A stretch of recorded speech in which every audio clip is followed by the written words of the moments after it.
The Discovery, the salvage ship Fortune's Edge, drifted through the dead space of the void sector, its sensors sweeping the darkness for anything of value. Captain Vex Corian stood at the bridge's central console, his cybernetic eye worry as it analyzed the readings. The Zentari's blue-scaled skin reflected the soft glow of the displays, and his 4 arms moved gracefully across the controls. 25 years, he muttered to himself. 25 years since the humans vanished, and we're still finding their garbage floating out here. Dr. Myra Veshan looked up from her research station, her translucent aquarii features shimmering. With curiosity. Not garbage, Captain. History. Each piece tells us more about what happened during the Great Silence. Vex's main arms gestured dismissively while his secondary pair continued working the console. History doesn't pay for ship repairs, Doctor. We need salvage worth selling. Navigator Quill Brechton's insectoid head tilted at an angle that would have broken a mammalian neck. The young Cathora's compound eyes reflected dozens of tiny images from the sensor displays. Captain, I'm detecting something unusual. It's big. Chief Engineer Torx Grimwald's rocky frame shifted with a sound like grinding stone. The Rockian's silicon-based biology made him nearly indestructible, but his movements were slow and deliberate. Define big, little bug. Quill's antennae twitched with excitement. 3 kilometers long, sir. It's the largest artificial structure I've ever seen on sensors. The bridge fell silent except for the hum of life support systems.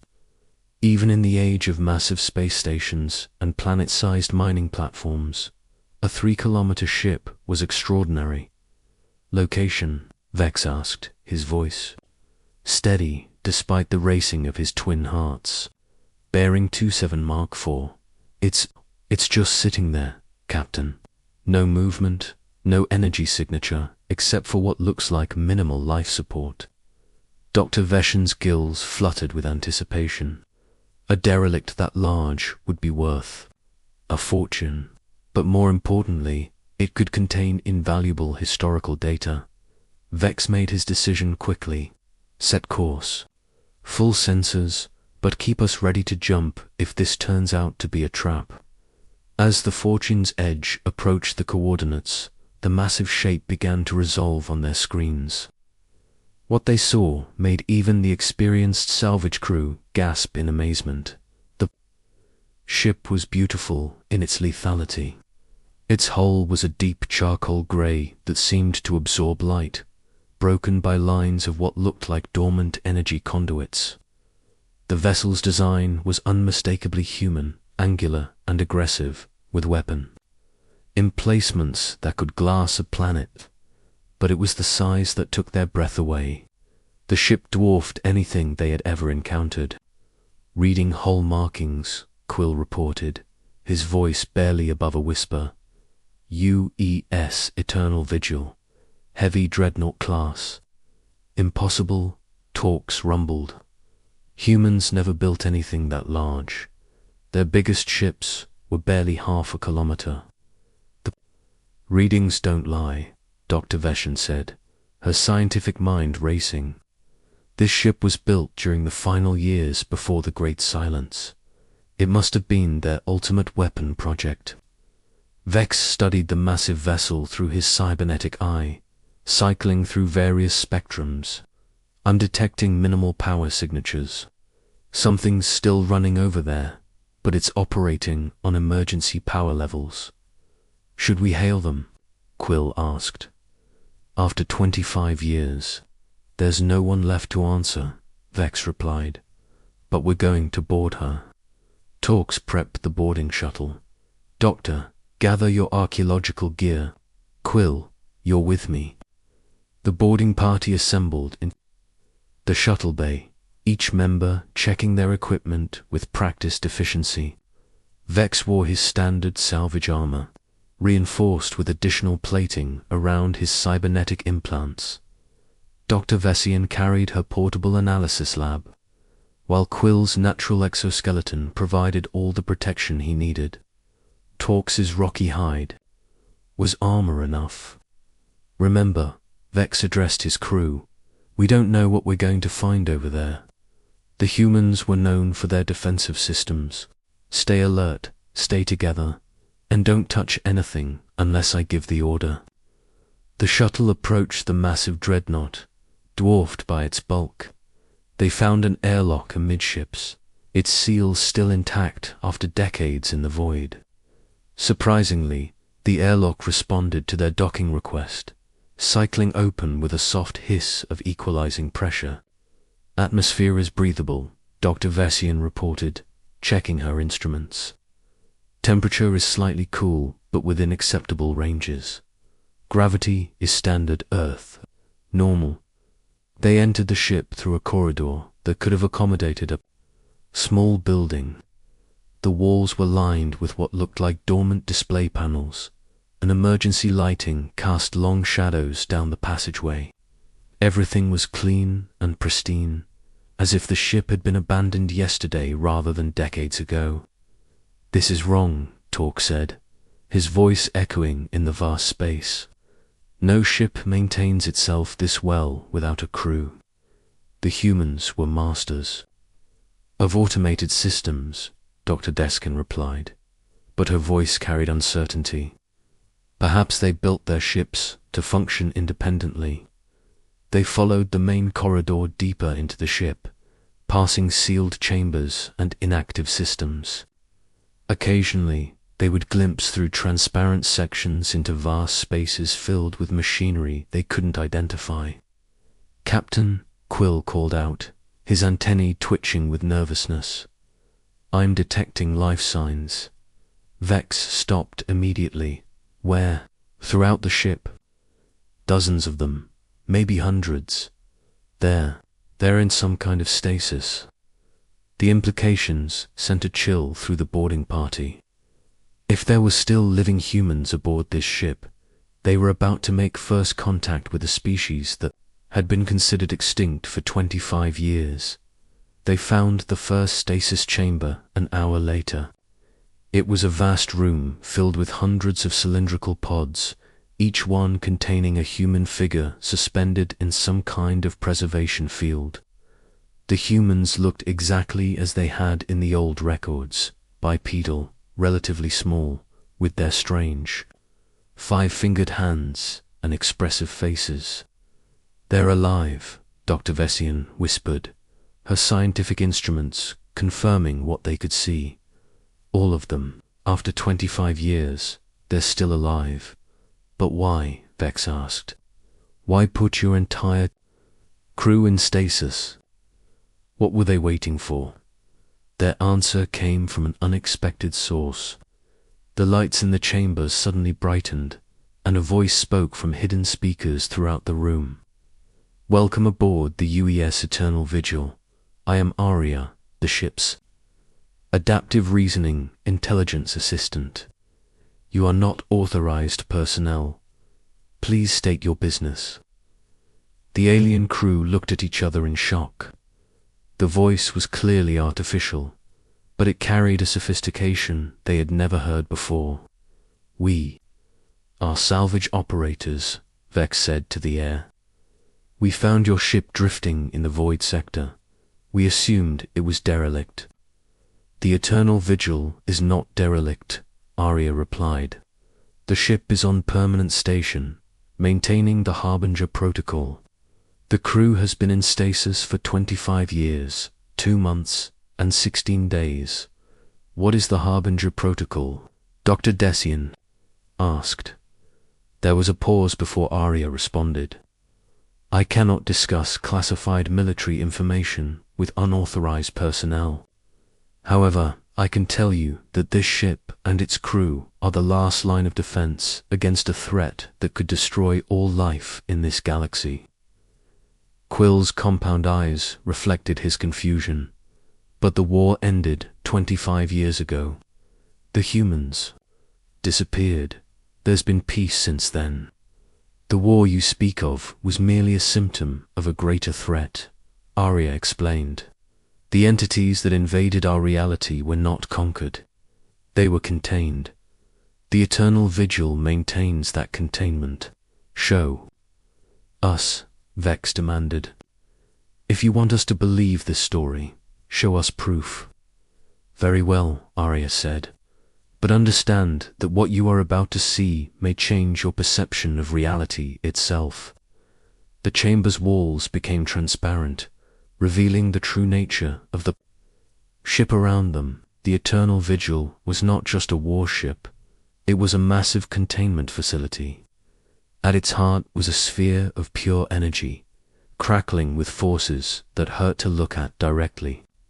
Around the sphere, thousands of human-built machines worked constantly, maintaining barriers and fields that kept whatever was inside from escaping. 26 years ago, Arya began, her voice taking on a somber tone. Humanity detected incursions from entities beyond our dimensional space. These beings exist in a realm where the laws of physics, as we understand them, do not apply. They consume reality itself, converting matter and energy into extensions of their own existence. The display showed images of space being literally eaten away, leaving nothing but emptiness behind. The other galactic civilizations tried to fight them with conventional weapons, Arya continued. Plasma cannons, kinetic bombardments, even antimatter weapons. Nothing worked. The entities simply absorbed the attacks and grew stronger. So what did the humans do? Dr. Thession asked, her scientific mind fascinated despite her fear. We did what we always do, Arya replied. We found a way to turn the impossible into the inevitable. We built this ship not to destroy the entities, but to trap them. The Eternal Vigil is powered by a controlled singularity that creates a dimensional anchor. As long as this ship exists, the entities cannot escape their prison. And the crew? Vex asked. Asterisk. And the crew? Vex asked. The crew volunteered to maintain the prison for as long as necessary. They knew it might be forever. They knew they would never see their families again. They knew they would be forgotten by the galaxy they saved. But they stayed anyway. The revelation hit the alien crew like a physical blow. The humans hadn't disappeared. They had sacrificed themselves to save everyone else, and no one had ever known. Why are you telling us this? Vex asked. Because the containment is failing, Arya said. The dimensional anchor has been weakening. For years, I estimate we have perhaps 6 months before the barriers collapse entirely. When that happens, the entities will be free to consume this reality. Can it be repaired? Dr. Dessian asked. Not with the current crew. They have been in stasis too long. Their bodies are failing. They can wake up one more time, but it will kill them. I had hoped to maintain the barriers long enough for someone to find us, to understand what we're protecting. The alien crew stood in stunned silence, processing what they had learned. They had come looking for salvage, and instead found heroes, who had given up everything to save a galaxy that had forgotten them. There's more, Arya said. The entities are aware of your presence. Your arrival has disturbed the barriers. They are already beginning to stir, as if to emphasize her words. The energy sphere at the ship's heart pulsed with malevolent light. The barriers around it flickered, and for just a moment, something vast and hungry pressed against the boundaries of reality. Vex felt his cybernetic implants react to the presence, their systems struggling to process something that should not exist. Dr. Vessian's scientific instruments went haywire, detecting readings that violated known physics. Quill's natural electromagnetic senses overloaded, causing him to stumble. Even Torx's silicon-based biology reacted, his rocky skin developing stress fractures. We need to leave, Vex said, his voice tight with fear. Now, if you leave, Arya said, the entities will follow. They have sensed new life, new reality to consume. They will break free within hours and begin their feast. Your ship will be the first to be devoured. Then what do you want us to do? Vex demanded. Help us, Arya replied. Help us wake the crew one last time. Help us find a way to strengthen the barriers. Help us save the galaxy. The alien crew looked at each other, understanding the weight of the decision before them. They could flee and hope the barriers held long enough for them to escape the sector. Or they could stay and fight alongside the humans against an enemy that could destroy reality itself. Captain, Dr. Vessian said quietly, if what she's saying is true, then the entire galaxy is in danger. Not just our ship, but every world, every species, every life. Vex's cybernetic I-word as he analyzed the situation. His practical mind told him to run, to get as far away from this nightmare as possible. But his honor as a captain told him something else. Show us to your crew, he said finally. Let's wake them up.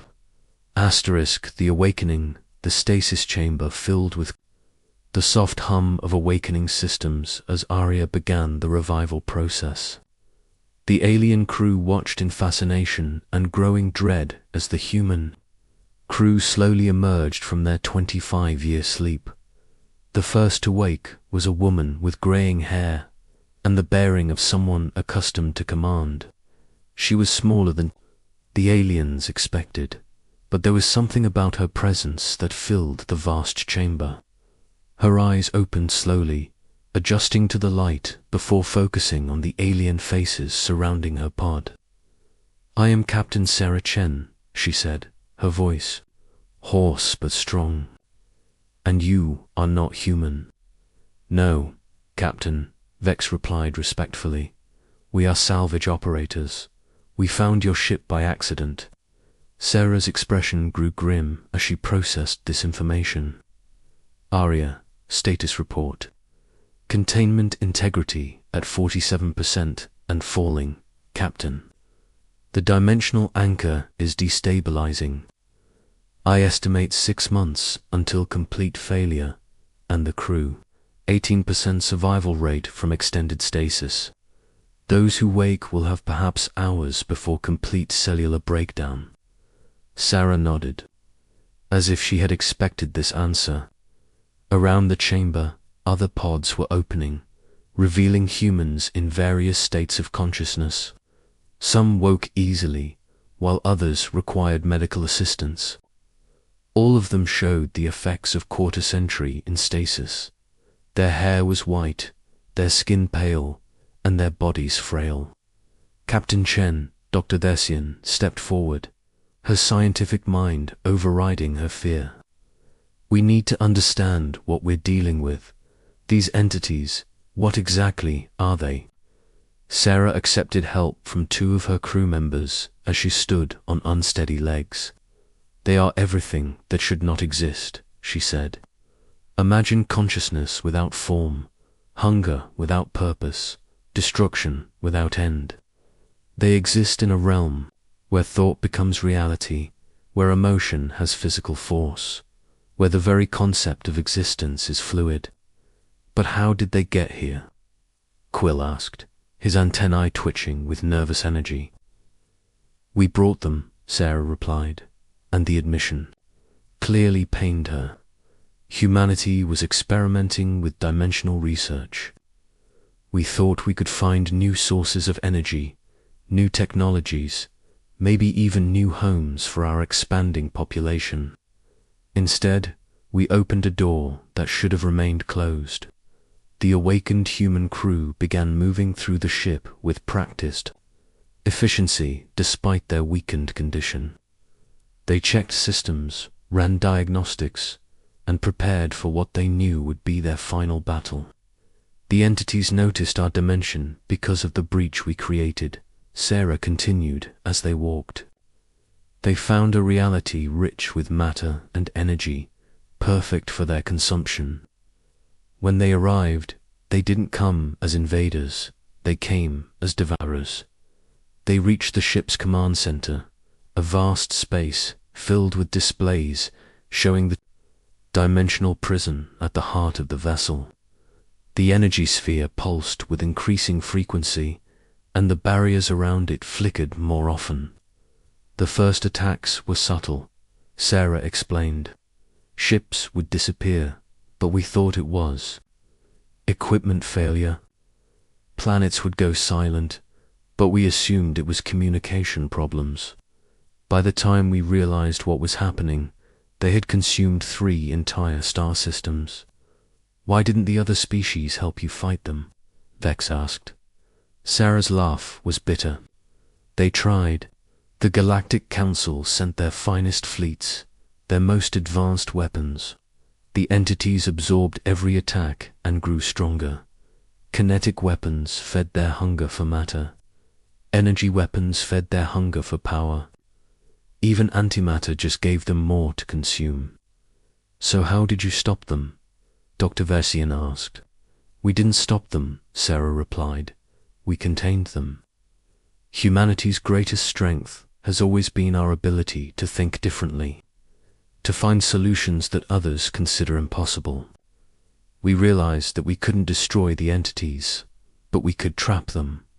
A new voice joined the conversation. We built a prison out of folded space itself. They turned to see a tall, thin man with prematurely white hair and the bearing of a scientist. Sarah nodded to him. This is Dr. Marcus Webb, our chief dimensional physicist. He designed the containment system. Webb's hands shook as he manipulated the control displays, but his mind was clearly still sharp. The entities exist in a realm where the laws of physics are different, but they need anchor points to enter our reality. We created a dimensional fold that serves as both anchor and prison. As long as the fold exists, they cannot escape. But the fold is failing. Arya's voice filled the command center. The dimensional anchor requires constant maintenance, and the crew has been in stasis for too long. Then we fix it, Torx said, his rocky voice rumbling with determination. Tell us what needs to be done. Webb looked at the alien engineer with surprise. You would risk your lives to help us. These entities threaten all life in the galaxy, Dr. Versian said firmly. This is not just humanity's problem anymore. Sarah studied the alien crew with new respect. The repair process is dangerous. The dimensional anchor must be recalibrated while the entities are actively trying to escape. One mistake could release them immediately. What do you need us to do? Vex asked. Before Sarah could answer, alarms began blaring throughout the ship. The displays showed the energy sphere at the ship's heart pulsing with violent intensity. They know we're awake, Webb said, his face pale. They're testing the barriers. The ship shuddered as something vast and incomprehensible pressed against the boundaries of reality. The alien crew felt their minds recoil from the touch of something so alien that their brains couldn't process it. They're trying to communicate, Sarah said, her voice tight with concentration. They want to make a deal. What kind of deal? Vex asked.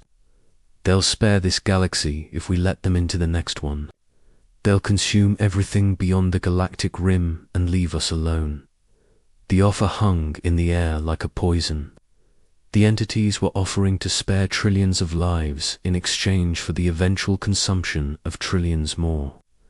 No, Dr. Desian said firmly, we cannot sacrifice unknown billions for the lives we know, even if it means we all die.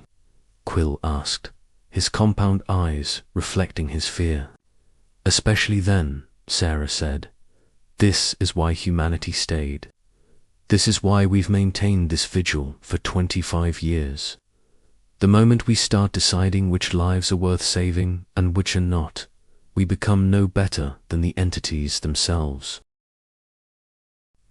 The ship shuddered again, more violently this time. The barriers around the energy sphere were failing faster now, responding to the entity's increased activity. "We need to move quickly," Webb said. "The dimensional anchor is in the ship's core, right next to the containment field. We'll need to work while the entities are actively trying to break free." "I'll go," Vex said immediately.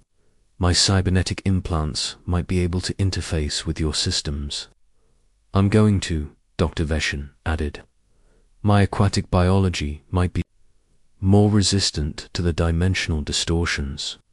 And I'll provide engineering support," Torx rumbled. Quills and Tenny drooped. "I'll stay here and monitor the barriers. My electromagnetic senses might give us early warning if they start to fail." Sarah looked at each of the aliens in turn. "You understand what you're risking. If the barriers fail while you're in the core, you'll be consumed instantly. There won't even be atoms left behind." "We understand," Vex said. "But someone has to try." The journey to the ship's core took them through passages that seemed to bend reality around them. The closer they got to the dimensional anchor, the more the normal laws of physics seemed to break down. Colors existed that had no names. Sounds could be seen, and thoughts had weight. The core chamber was a sphere of pure impossibility. At its center, the dimensional anchor hung in space like a frozen star, its surfaces covered with equations that described the folding of space-time itself. Around it, the barriers that held the entities flickered and sparked with increasing desperation. "The anchor needs to be recalibrated," Webb explained, his voice barely audible over the howling of imprisoned entities. "But someone needs to be in direct contact with the dimensional matrix while the adjustments are made." "Do it," Vex said without hesitation. "The matrix will show you things that shouldn't exist," Webb warned. "It will try to convince you that reality is wrong, that the entity's way is better. You need to hold on to who you are, what you believe, what you're fighting for." Vex approached the dimensional anchor, his cybernetic implants beginning to interface with the alien technology. The moment his systems connected, his consciousness exploded outward into dimensions that had no names. He saw the entities in their true form, vast consciousnesses that existed across multiple realities simultaneously. They were not evil in any sense he could understand. They were simply hungry, and reality was food. They had consumed countless universes, each one adding to their endless appetite. They spoke to him directly, their voices bypassing his ears and speaking directly to his mind. They showed him visions of the galaxy consumed, every world stripped of matter and energy, every life converted into part of their endless hunger. But they also showed him the beauty of their existence, the freedom from physical limitations, the ability to reshape reality with thought alone. "Join us," they whispered. "Become part of something greater. Help us consume this reality, and we will make you immortal. You will never know hunger, never know fear, never know death." For a moment, Vex wavered. The offer was tempting, and the entity's logic was seductive. Why struggle to preserve a reality full of pain and suffering, when he could become part of something infinite? But then he remembered his crew, the humans who had sacrificed everything to hold this line. The billions of lives throughout the galaxy who had no idea they were in danger. He remembered his own people, his own world, his own family. "No," he said, his voice echoing through dimensions. "I choose reality. I choose struggle. I choose life." The entities recoiled from his rejection, their fury shaking the barriers around them. But Vex held firm. his cybernetic implants working frantically to implement Webb's calculations. In the command center, the human crew and the remaining aliens watched the displays with growing hope. The dimensional anchor was stabilizing, its energy patterns becoming more coherent. "It's working," Webb said, his voice filled with amazement. "The barriers are strengthening." But the entities were not finished. With a final, desperate effort, they threw themselves against the weakest point in the containment field. The barrier buckled, and for a moment, a tendril of pure entropy reached into normal space. Dr. Vessian didn't hesitate. She threw herself into the path of the reaching darkness, her aquatic biology allowing her to survive the dimensional distortion long enough to push the barrier back into place.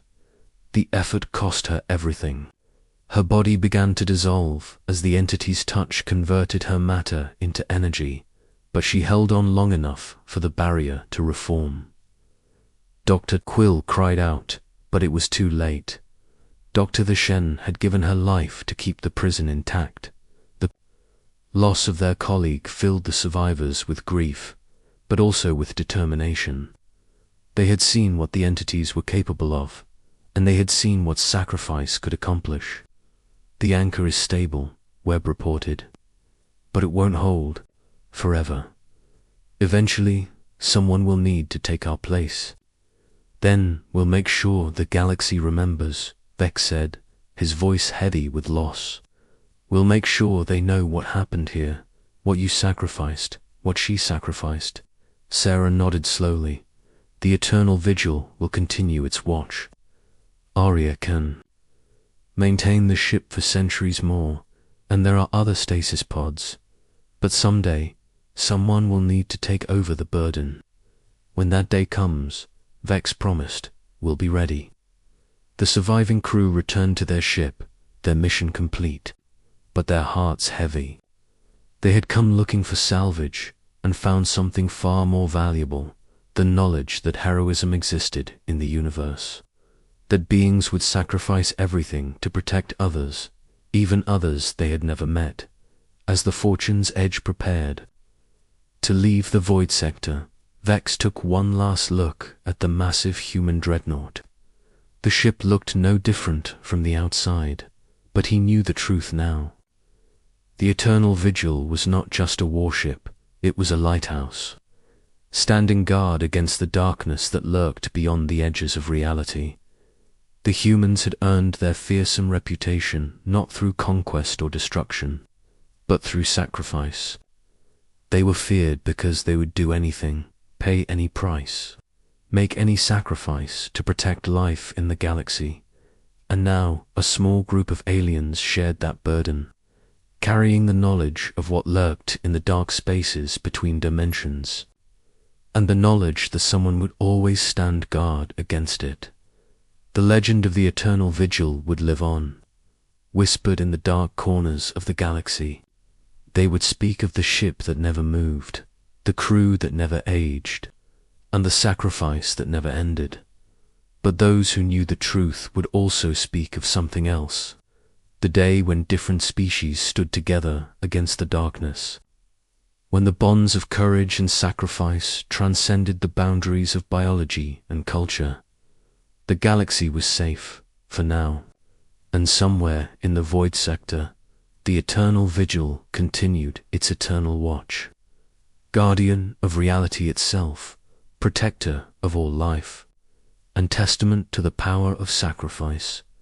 The most feared warship in the galaxy had earned its reputation, not through the enemies it had destroyed, but through the friends it had protected. And its legend would continue to inspire and terrify for generations to come. Asterisk.